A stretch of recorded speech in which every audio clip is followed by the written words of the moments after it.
La investigación realizada por Brandon Hall-Ruth descubrió que las organizaciones con un proceso sólido de onboarding mejoran la retención de nuevos empleados en un 82% y la productividad en más del 70%. Es por eso que en este episodio invitamos a Chema, experto en el tema de onboarding presencial y remoto, logrando resultados espectaculares en startups increíbles, y nos compartió sus hacks para lograr un onboarding exitoso.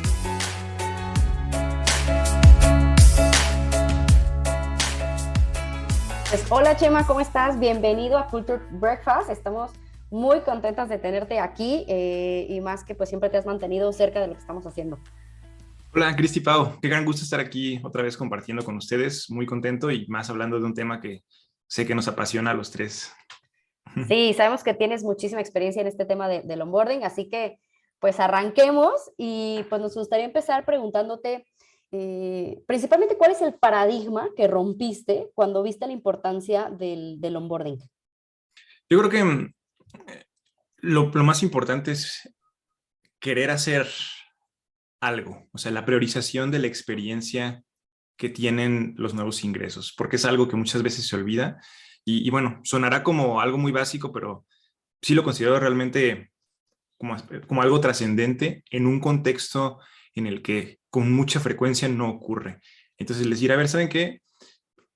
Veamos qué queremos hacer por los nuevos ingresos y no nada más decir, ya tenemos una botellita lista para ellos, check, y ya. Entonces es el pensar el tipo de experiencia que quieran tener y la primera vez que se hace no es la que queda perfecta, pero el paradigma que aquí se rompe es el chip de decir, quiero que tengan una experiencia diseñada en donde tomamos en cuenta qué van sintiendo.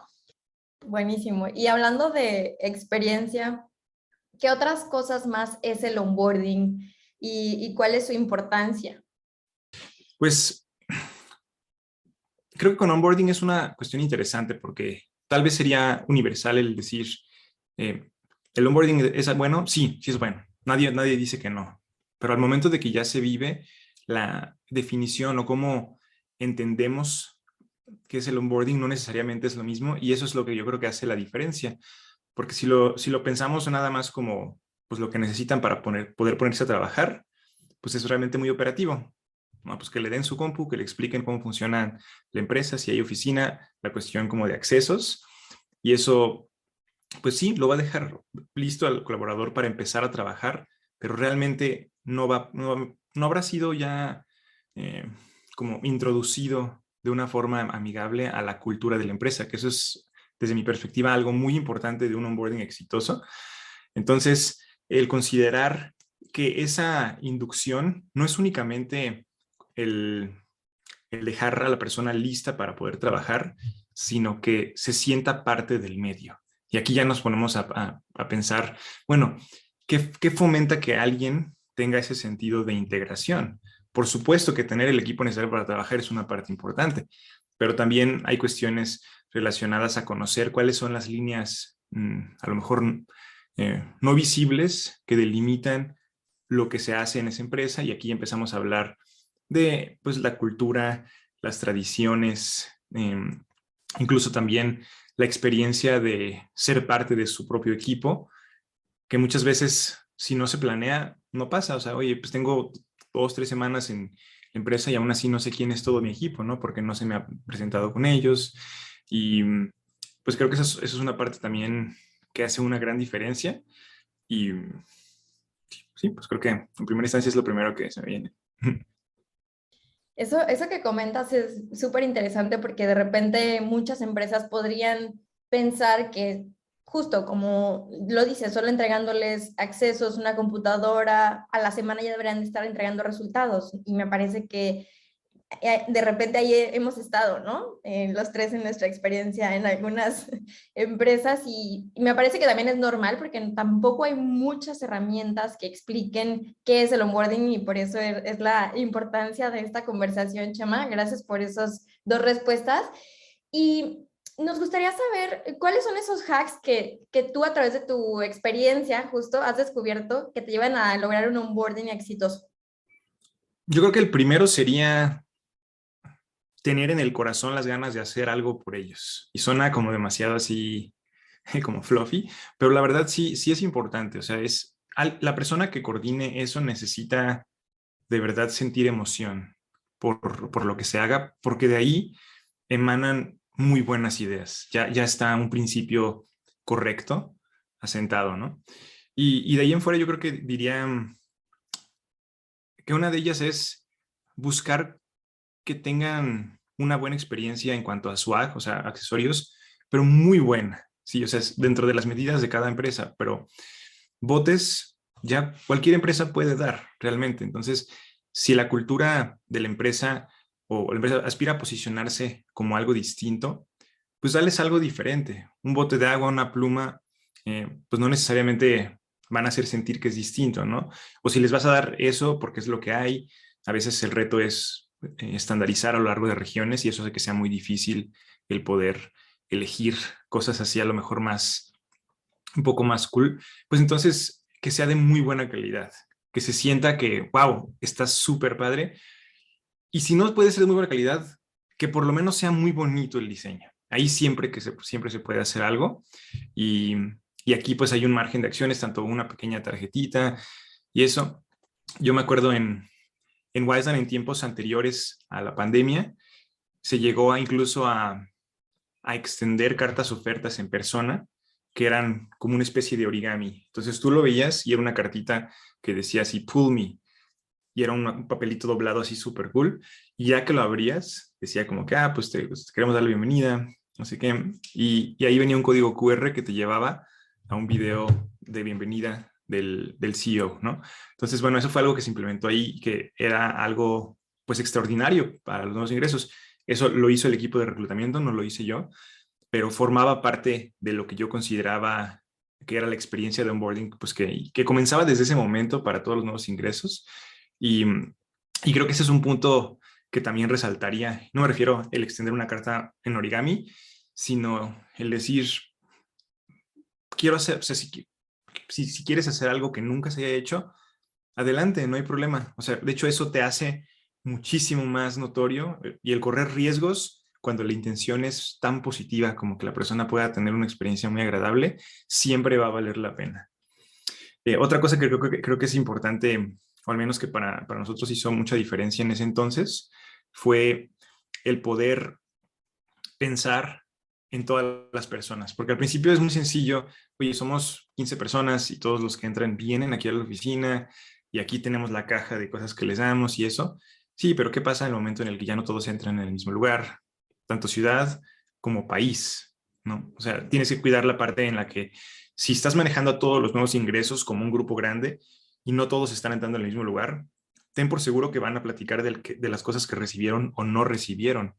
Entonces, ese para mí es una regla de oro. No puedes permitir que la experiencia sea como significativamente diferente al grado de que alguien diga, oye, tú y yo somos iguales porque entramos al mismo tiempo y tú sí recibiste esto y yo no, porque eso es una regla de oro que no debe romperse jamás porque es muy desilusionante que eso ocurra en la primera semana y sí se puede planear muy bien para que no ocurra, sobre todo con la digitalización a la que nos llevó la pandemia. Hay muchas empresas que ya dan servicios así para cubrir justamente retos logísticos de experiencias uniformes a lo largo de equipos distribuidos.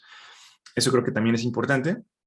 Y, y por último, la cuestión tecnológica para el onboarding, para las sesiones sí se puede hacer, porque a veces eso es difícil organizar sesiones para muchas personas que están en diferentes usos horarios y eso, pero, por ejemplo, el tener que dedicarles mucho tiempo, ¿no? Es normal que al principio sea, no, pues el de IT hablando con los 3 que entraron esta semana, pero ¿qué pasa cuando ya esa semana, ya ahora entran 30 personas o 40 y ya no están en un mismo uso horario? Entonces, aquí sí hay algunas herramientas que están ahí para poder facilitar eso, para poder hacerlo más autónomo, la parte que pueda ser autónoma, sin que sea pues déjame, te mando un mail con sesiones que alguien hace 2 meses grabó, que tal vez ya esté en la empresa, y para que lo veas, y eso es inducción. Pues eso es el esfuerzo mínimo que puedes hacer realmente, pero puedes hacer muchas más cosas para que sientan que se consideró hacerlo mejor para tener esa experiencia para ti que estás entrando en un esquema a lo mejor remoto. Y hay una parte que también se me hace muy divertida y además importante es que el onboarding cuente una historia. Sí, eso lo hace mucho más entretenido. Es hasta ponerle nombres como emocionantes a las sesiones. Por ejemplo, recuerdo que en Wiseline la sesión de historia se llamaba Ramas y Raíces. Y era como, pues, entender cuáles son las raíces, de dónde viene la empresa y las ramas hacia dónde va, ¿no? Entonces, eso hace que sea también mucho más entretenido y rica la experiencia. Y, y otra que me acabo de acordar, es aprovechar muy bien la voluntad que la gente tiene ya de hacer amistad con los nuevos ingresos. O sea, todos están muriendo por conocerse, o sea, quieren platicar, usa eso. Entonces, si se puede, por ejemplo, dependiendo del número de empleados que entren, pero el hacer una sesión a lo mejor al mes con todos los nuevos ingresos, únicamente enfocada en que se conozcan ellos, te lo van a agradecer. Es el fenómeno de primer día de clases, ¿no? O sea, el hacer amiguitos y eso, todos quieren conocer gente, entonces es darles un entorno en donde eso se pueda dar con facilidad y pues eso, o sea, eso genera muchísimo más engagement. Qué interesante, anonadadas por tus respuestas y muy atinadas también y desmenuzadas, que es justo lo que queremos lograr con esto, que la gente se vaya con esos accionables tan desmenuzados para que el día de mañana puedan empezar a mejorar su onboarding. Y creo que tus respuestas fueron padrísimas, Chama. Nos gustaría pasar a una sección que es emocionante también, de preguntas rápidas. Y bueno, acá Cristi las va a liderar. Claro.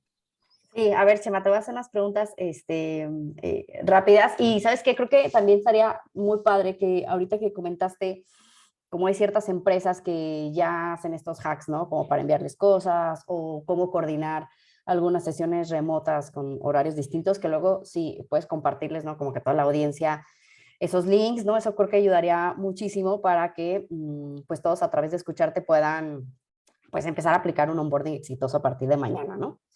A ver, voy a pasar a las preguntas. Son 4 en total. Entonces, tú contesta lo primero que se te venga a la mente. El primero es, ¿cuál es el impacto que a ti te gustaría crear en toda la comunidad? Yo lo que diría es la priorización de la experiencia de nuevos empleados en conjunto con un paradigma sin límites. ¿Y a qué me refiero? Naturalmente hay una tensión sana entre finanzas que te dice no hay que gastar tanto y nosotros que decimos tenemos que invertir en más cosas. Y eso es bueno, se da. ¿Por qué? Porque propicia que haya las conversaciones bajo las cuales se justifica la necesidad de una inversión y empuja a la empresa a volverse tecnológicamente más compleja, ¿no? Y madura. Entonces yo creo que diría eso, o sea, adoptemos un paradigma en el que siempre pensemos en la experiencia que queremos que las nuevas personas que están entrando entren de acuerdo a cómo van cambiando las cosas. Nunca permitir que nada más pase o dejar que pase mucho tiempo sin revisar si sigue siendo vigente todo lo que queremos que vivan. Y al mismo tiempo, constantemente buscar cómo puedo hacerlo mejor, cuáles son mis obstáculos. Si los obstáculos son creativos, en ocasiones y a todo mundo los pasa, a los mejores escritores les pasa, Shin, ya no sé qué hacer. Se puede seleccionar a las personas que tienen más chispa y los invitas a una especie de como de focus group o de sesión de ideación. A ver, miren, tenemos este reto, lo seleccionamos ustedes porque nos encanta la manera en la que ustedes demuestran cultura, son líderes y quisiéramos ver si podemos aprovechar un poco de esa sinapsis tan maravillosa que tienen para más ideas. Y haciendo eso, salen muchísimas más cosas. Entonces, eso resulta también pues, de ver con gran valor a las personas en la empresa, ¿no? Y engancharlos más hacia lo que van a hacer. Sí, exactamente. Y a la gente le gusta ser parte de eso. Y porque la creatividad pues, es un esfuerzo que sí cuesta trabajo después de mucho tiempo, pero se puede hacer eso. Y si el reto no es creativo y es más logístico, hay herramientas que uno nunca se imagina que pueden hacer que todo sea más fácil, ¿sí? Si les digo así rápidamente, por ejemplo, en Trello, ustedes pueden buscar, hay templates como de onboarding. Trello es una plataforma que se utiliza como para project management y son plantillas que tú ya le puedes crear a las personas para que sepan qué tienen que hacer cada semana. Tú las creas, puedes copiar y es muy sencillo. O también hay una plataforma más compleja que se llama Donut, que permite, por ejemplo, crear canales con como matches al azar entre personas que decidan ser parte de un grupo para conocer a más personas de la empresa, o también crear como calendarios de comunicación automatizada por diferentes medios, tanto su correo personal antes de que entren, como su correo de la empresa ya que entraron, como por Slack. Entonces ya con eso puedes acercarte a todas las personas que tienen algo que decirles a ellos en cuanto a onboarding, como de IT y cosas así. Y bueno, qué cosas, qué tareas tienen que hacer, que también queremos evitar tener que estarme acordando, hoy es martes, a las 3 de la tarde tengo que escribirle a los nuevos para ver si hicieron esto. No, o sea, todo eso se puede automatizar, entonces consideremos la experiencia que ellos tienen como lo más importante de forma creativa y buscando siempre herramientas que lo puedan hacer más sencillo. Va. Oye, y Chema, ¿y ahí hay algún onboarding que admires de alguna otra startup o alguna otra compañía? O sea, algo que sea como tu top model. Pues en este instante, yo creo que diría que no. O sea, sí ha habido en el pasado, pero ahorita no me ha tocado ver una empresa, o al menos conocer cómo le hacen, que ya haya como logrado ese sweet spot de un onboarding para configuraciones híbridas o remotas. Es un reto gigantesco, la verdad. Entonces, ahorita todavía no sé de alguien que diga, estas personas ya lo hicieron bien. Si me hubieras preguntado eso hace 2 años, pues sí te podría decir. Prepandemia sí existía. Sí, sí, y por ejemplo, digo, quisiera mencionar un ejemplo y no irme por el aspecto más trillado porque pues es Google, ¿no? Y todo el mundo va a decir, pues claro, Google. Pero algo que para mí fue muy, muy interesante conocer del onboarding de Google es no qué les hacen, sino cuánto tiempo ocurre desde que entran hasta que se espera que sean productivos. Y es como un mes, ¿sí? O sea, hay empresas que dicen, ¿qué? No podemos esperar un mes.